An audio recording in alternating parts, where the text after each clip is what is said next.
rumeurs traînent sur cette manifestation. Toto Live, le reporter indépendant, va vous alimenter la rumeur. Je pense que Denis va en parler peut-être. Et Denis a un message très important par rapport à cette manifestation d'aujourd'hui. Denis, on s'est un petit peu entretenu juste avant. Je vous ai montré sur le live d'avant une image assez forte d'une suspendue, ouais, j'ai envie de dire, une infirmière qui était pendue, justement. Et là, on est aussi sur une autre forme qui se passe chez les pompiers. Et c'est Denis qui va nous expliquer tout ça. Denis, micro ouvert, vas-y, c'est parti, c'est pour toi. Alors bonjour, moi je m'appelle Denis Braille.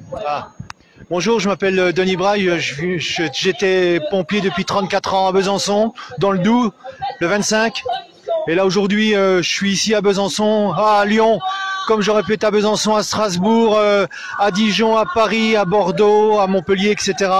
Pour dénoncer les méthodes assassines et inacceptables des administrations, car ça entraîne des drames humains tels des suicides. Par rapport, c'est ce que je dénonce, c'est-à-dire la mort de mon copain Alain Huguenin en 2010, le suicide de mon copain Cyril Minard à Grenoble le 8 février 2021, ça a tout juste fait 2 ans. À savoir aussi qu'une petite gamine de 23 ans, Lauriane, s'est suicidée à Angers. Et voilà ce que je dénonce.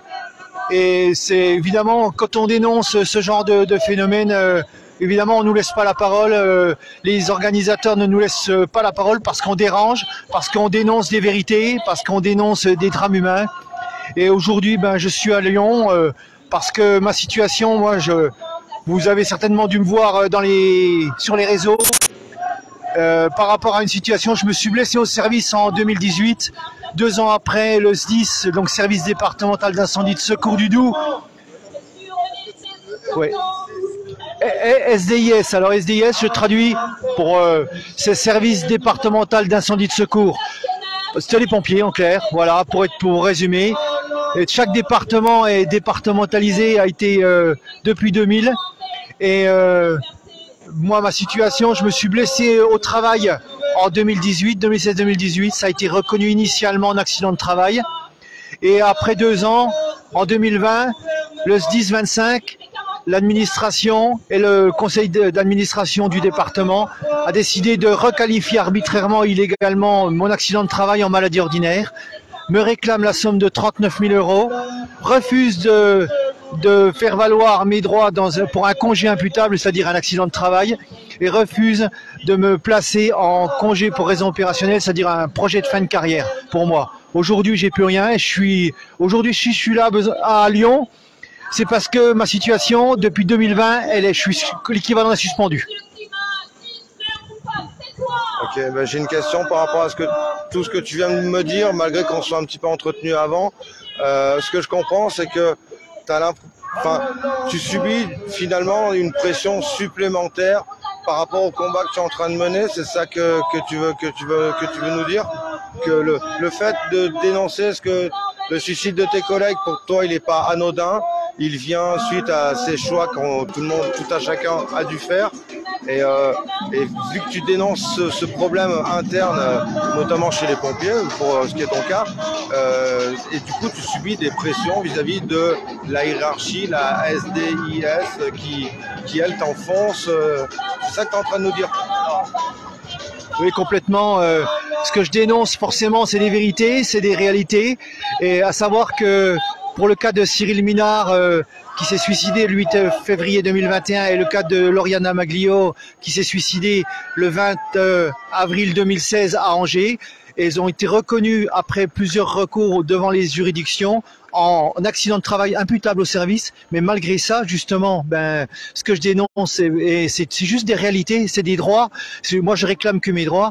Et les pressions, elles viennent de l'administration, du conseil d'administration, donc de la présidente du département et du préfet. Il y a un mutisme complet des élus. Personne ne dit rien, une omerta complète. C'est vraiment juste inadmissible de voir que Ah. Placé en justice, tu l'as pas dit. Alors la justice, elle est complète. Il y a une omerta, une injustice. C'est parce que les juridictions, les tribunaux, que ce soit administratifs ou au-delà, je prends l'exemple du cas de Lauriana Maglio. La famille de Lauriane, ils ont obtenu donc la reconnaissance, l'imputabilité au service du suicide de Lauriane. Et le SDIS 49 donc de Angers a dit si vous voulez l'argent de l'imputabilité, il faut que vous retiriez, c'est du chantage ni plus ni moins, il faut que vous retiriez les plaintes pénales, parce que les plaintes pénales elles sont forcément beaucoup plus significatives et à chaque fois ça n'aboutit pas. Et pour Cyril, là il y a une plainte qui a été déposée mais pour l'instant elle n'aboutit pas. De toute manière, que ce soit au niveau du pénal, au niveau juridique, au niveau prud'homal, au niveau syndical, il y a une omerta à tous les étages. Ça, moi, j'ai pu le constater en tant que reporter sur le terrain, entre ton témoignage ou celui d'autres personnes. Ouais, voilà. Bon, aujourd'hui, il y a aussi une certaine omerta qui s'est greffée sur cette manif. Et c'est un peu pour ça aussi que tu es à l'écart, si j'ai bien compris. Voilà.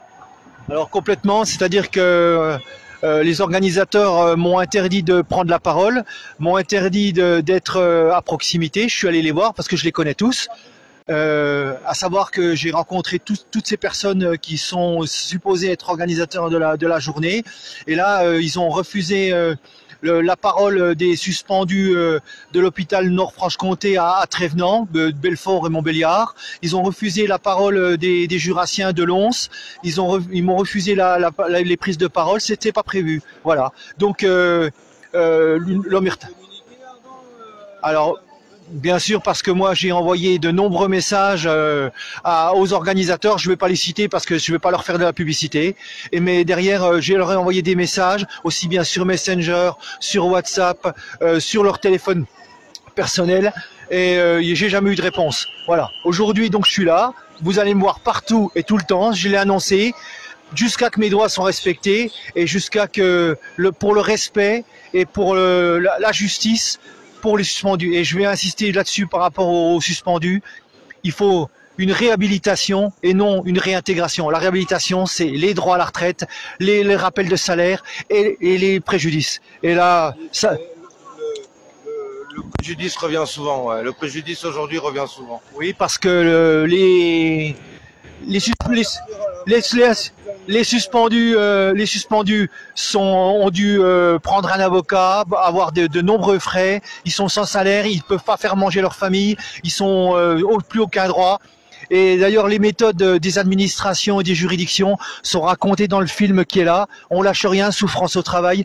C'est un film d'une personne qui s'appelle Daniel Kupferstein, que vous trouvez sur les réseaux et vous allez le voir. Et ça raconte 3 histoires différentes, dont celle de Lauriana Maglio, dont l'omerta et puis le mutisme et surtout la corruption qu'il y a à tous les niveaux.